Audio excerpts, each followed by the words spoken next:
You are listening to an audiobook by Lucid Productions.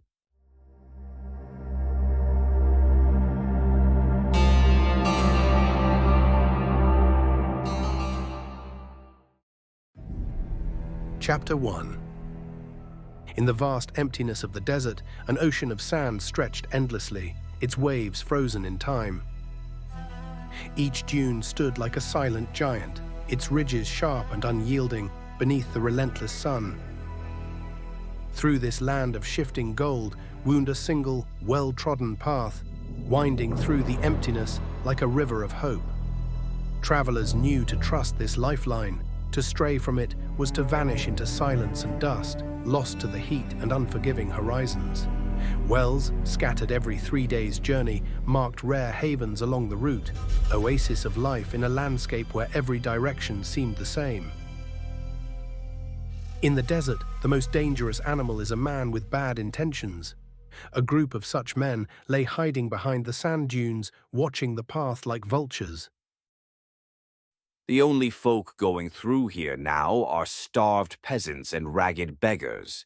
Camille spat, scraping sand from his cracked lips. All the fat merchants have wised up or run scared. Last one we turned out, barely a copper in his purse. Pathetic pickings for all this waiting. The other men grumbled in agreement. Dorji's eyes narrowed, his voice low and sharp. Quiet. Do you want every traveler within a mile to know we're here? Camille scowled. There's no one out there. The wells are dry, the route's empty. I say we give up and go back. At least we'll get a bite to eat among our own. Dorji's jaw tightened, and his glare hardened. And face Firas with nothing? You know what happens to men that come back empty-handed. The chief won't ask what went wrong. He'll string us up as an example. Camille spat into the sand, his voice daring. I'd rather risk Firas's noose than turn to dust, waiting for a ghost caravan. Dorji leaned in, voice cold as midnight. You try to leave, and he'll hang all of us for your cowardice.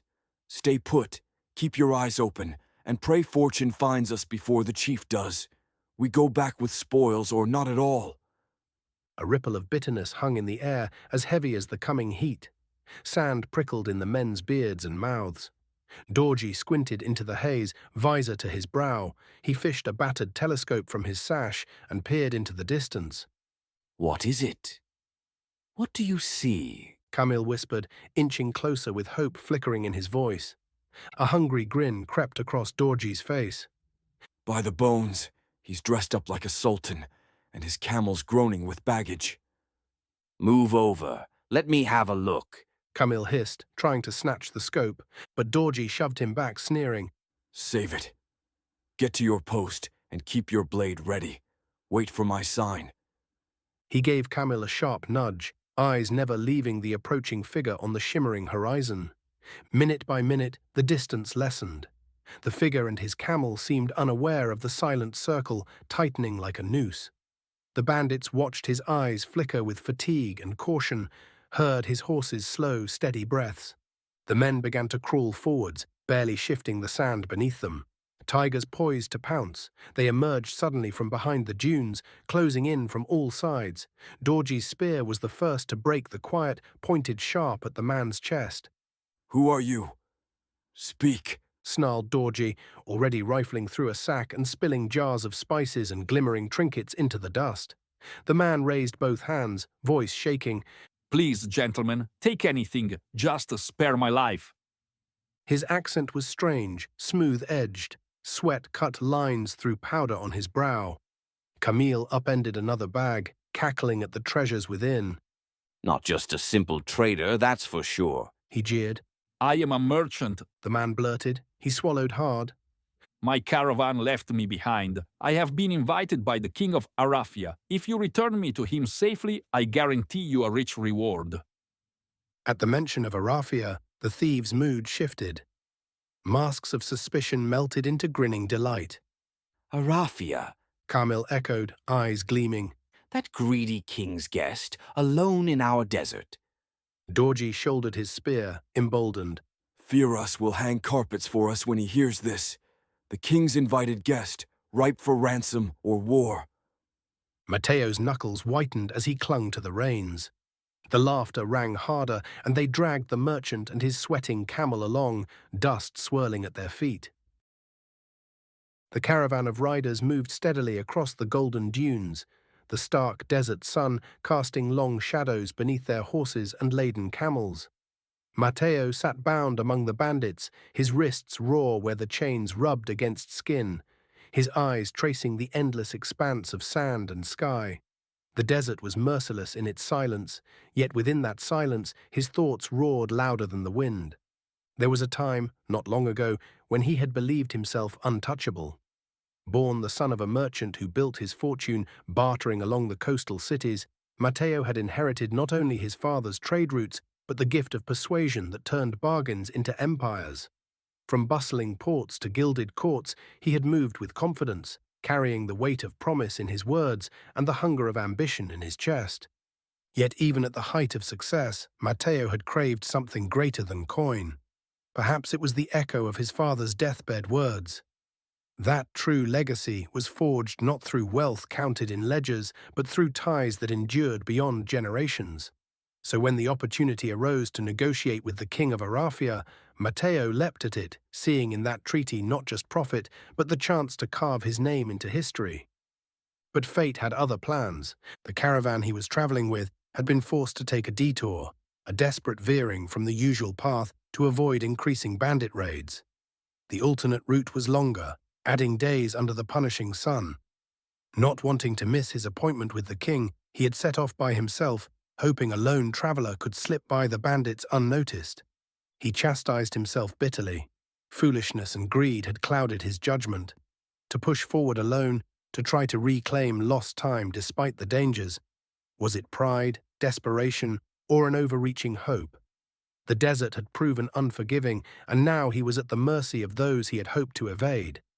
The shifting sands whispered warnings, and Matteo realized just how precarious his ambitions had become. They rode in uneasy company, the sun lowering behind them and the air filled with jostling, muttered talk. Matteo, composure fracturing with every jolt, tried bravely to learn his fate. Who are you people? He managed at last, gazing from one seamed wind-bitten face to another. Do you serve a king? The lean bandit snorted. King? In these dunes? Only one man's word matters? Firas. Camille laughed, wiping sweat from his forehead. We are the shadow you merchants fear, the tribe called bandits, exiles from every corner. Our fathers lived by claw and trick, just as we do now. Others grow things, we take them. Come famine or war, the desert gives nothing, so we take what it owes. The words hung in the dry night air, lingering like the taste of sand on the tongue. No one argued, there was nothing to argue. Soon after, the bandits slowed their camels and drew together, deciding it was time to rest. They stopped for the night and set up a fire. Matteo sat with his back against a dune, wrists and ankles bound tight, the coarse rope digging into his skin. The desert chill crept into his bones, but the fire's warmth was just far enough to torment him. More tormenting still was the smell, meat sizzling over the flames, fat dripping onto the coals with sharp hisses that cut through the quiet. His stomach clenched painfully. Each whiff carried the promise of something rich and savory, magnified by hunger until his mouth pooled with saliva. He could hear them chewing, tearing into the meat with noisy relish, the crunch of sand inside their teeth underscoring every bite. One of the thieves, his shoulders wrapped in a ragged keffiyeh, looked over at him and grinned. He tore away a strip of steaming flesh and waved it mockingly in the firelight, the juices glistening as they dripped down his fingers. Matteo's throat strained against the dryness. He couldn't remember the last time he'd swallowed without effort. Are you going to kill me? The longer you remain useful, Dorji said, tone flat and unmerciful. the longer you will live. The others chuckled low in their throats, as if the thought of his desperation were entertainment. Camille's gaze pinned him. Now, be quiet. Think of all the ways you can prove your worth. Because before long you'll be meeting Firas, The name hung in the smoky air like a blade, sharp and final, and Matteo felt a chill slide down his spine, even though the fire burned hot before him. The dusk deepened as Matteo fell silent. Around him, sand whispered the secrets of a tribe that made survival its only law, and in the distance, the promise of Firas's judgment grew near. My lord, I have found a merchant. Firas lifted his gaze from the sprawling maps, his eyes narrowing with a flicker of interest.